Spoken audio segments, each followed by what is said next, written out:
You will never walk again. You will never walk again.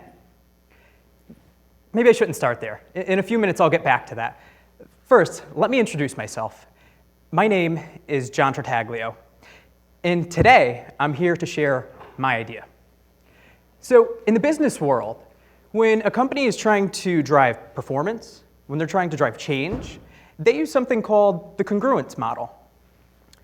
So this model, the basis of it, what it says is that when a company is coming up with its goals, its objectives, it follows its mission. And in order to meet these goals and objectives, they align each aspect of the company and each department in order to reinforce and support those goals. So in the same way, I believe that when we set our goals, we need to pursue what we value, that is, what means most to us. And in order to meet them, we need to align each aspect of our lives to support and reinforce these goals. So to help elaborate, I'll tell you a little bit about my story. So my life began just like most people's do. I was born perfectly healthy. I played sports. I hung out with family, friends, any other normal guy. I'll take you into my junior year of high school, going into my senior year. At the beginning of that summer, I became sick, and I was diagnosed with mono.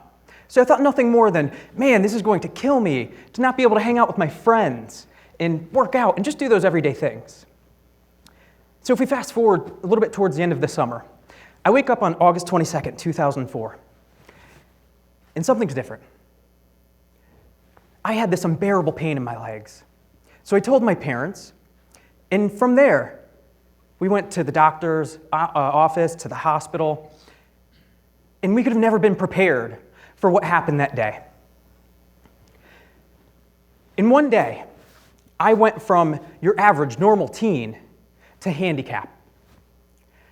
I woke up completely shocked, devastated, angry, upset. I had lost both of my legs and left bicep. I had no clue how the rest of my life was going to be. I had no clue what a normal life was like for somebody like me. So soon after, I was able to speak to doctors in a leading prosthetic company. And they told me, John, you contracted an extremely rare bacterial infection. You're one of 35 people in medical history to have ever had this. And another thing, John, due to the level and severity of your amputation, you will never walk again. So this is something I didn't want to hear. This is something my family didn't want to hear, and something we thought we had more control over. So from the very beginning, I set a goal. I wanted to walk and receive my diploma and graduate on time with my class. So why do this? At the peak of most people's lives, where you are the most self-conscious, I had set this goal because the meaning that it had for me was really about bringing a sense of normalcy. To be able to walk with my class, to be able to graduate on time. Small thing. So, my family, my friends, my school, everybody was aligned, and it reinforced and it supported my goal. So my parents found the most amazing prosthetist. I was working with the most amazing physical therapist. My friends, they treated me no different than I was before. In my school, they allowed me to have homeschooling when I wasn't there and a flexible schedule when I came back in order to work with my therapist to achieve this goal. So after months and months of hard work, of challenging myself, of pushing myself, of being challenged and pushed by others, I was able to meet this goal, graduate on time, and walk and receive my diploma with my class. Now, I went on to further my education. I went to Fairfield University, and during my time there, I competed in various events. I did endurance events. So after all, they were right, because they said I would never walk again. And I was running. I ran 5Ks, 10Ks. I competed in triathlons, long-distance endurance events, such as half Ironman.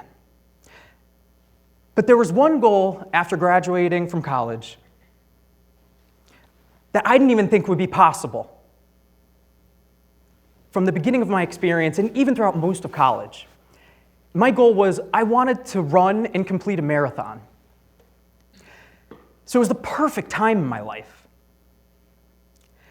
I had family and friends to support me and help me train in order to meet that goal. I had the schedule that would allow me to put in the hours that I needed out on the road, because it's much more than your average runner. And I had just met the most beautiful, most amazing woman who is now my wife. And we have the most beautiful and amazing little girl, Lily and Eleanor. And finally, I had a goal that I valued.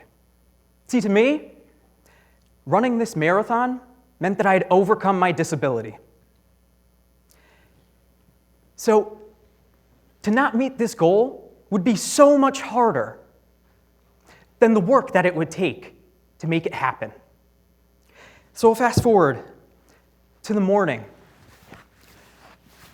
of the New York City Marathon. I spent months training, and I was ready for this event. I had my support team with me there the whole day. They were there to cheer me on. They were there to hydrate me. They were there to feed me and cheer me on some more. So I remember about halfway through this race, I had an amazing interview with NBC. And during that same time, there was a mass of runners that passed by me. And they were cheering my name and saying encouraging words. And I was on quite the adrenaline rush. So I remember looking at my team, look to the left, look to the right, and I said, you know what the best part about this race is that I know I'm going to finish. And I did. So on that day, it took me 15 hours and 59 minutes, but I became the first and only person in history to run and complete a marathon with no legs. So, to take a step back, I want you to imagine living a more confident life. I want you to imagine living a happier, more fulfilling life. I want you to imagine living a life where you set a goal and you achieve results beyond your wildest expectations. You see, because the whole point is, when you set goals based on what you value, that is what means most to you, and you align each aspect of your life to reinforce and support those goals, you no longer have to imagine. And that, my friends, is an idea worth spreading. Thank you.